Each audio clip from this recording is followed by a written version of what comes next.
اللہ تعالیٰ نے دنیا کے اندر نبی بنا کر کے بھیجا، وہ دور ایسا دور تھا کہ اس دور کو زمانے جاہلیت بولا جاتا ہے. یعنی اس دور کے اندر دنیا کی تمام برائیاں، تمام خرافات موجود تھی. قتل و غارت گری تھی، شراب نوشی تھی، اور زناکاری عام تھی، بدکاریاں تھی. غرض یہ کہ دنیا کی جتنی برائیاں اور جتنے فسادات ہوتے ہیں وہ اس دور کے اندر تھے. تو ہونا یہ چاہیے تھا کہ آپ علیہ السلام کو اللہ تعالیٰ نے بھیجا، تو ہونا یہ چاہیے تھا کہ ان برائیوں کے سدباب کے لیے اقدامات کرنے کا آپ حکم فرماتے.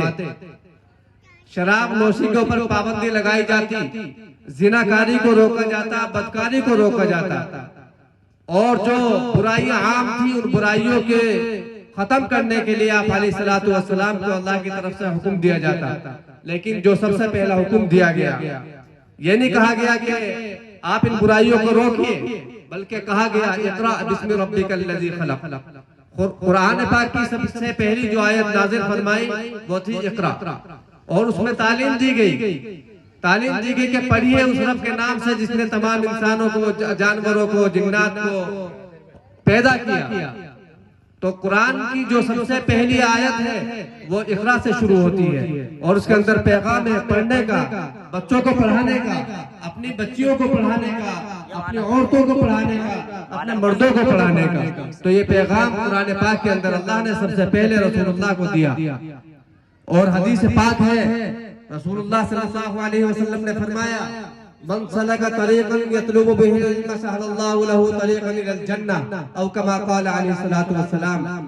یعنی جب انسان کسی راستے پر علم حاصل کرنے کے لیے چلتا ہے، کسی راستے پر چلتا ہے تاکہ علم حاصل کرے، تو اللہ تعالیٰ اس کے لیے جنت کا راستہ آسان کر دیتے ہیں. تو تعلیم کی اہمیت اسلام کے اندر جتنے بھی احکامات ہیں، جتنے بھی اللہ کے فرمودات ہیں، اس میں تعلیم کی اہمیت سب سے زیادہ ہے.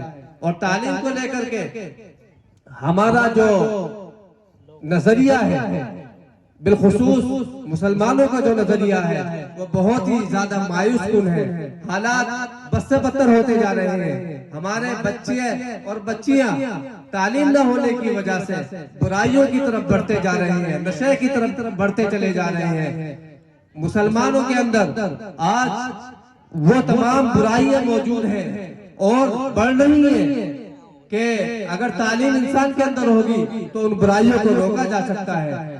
لیکن بدقسمتی ہماری ہے، اس قوم کی ہے کہ جس پیغام کو رسول اللہ صلی اللہ علیہ وسلم کو اللہ کی طرف سے سب سے پہلا پیغام بنایا گیا، اس پیغام کو نظر انداز کیا جا رہا ہے. بہرحال آج کا جو مقصد، پروگرام کا جو مقصد ہے وہ یہی ہے کہ ہمارے جو بچے اور بچیاں یہاں رہ کر کے جنہوں نے پورے سال تعلیم حاصل کی ہے، ان بچوں کا رزلٹ آپ کے سامنے ہے. ان بچوں نے کیا سیکھا ہے، ان بچوں کو کیا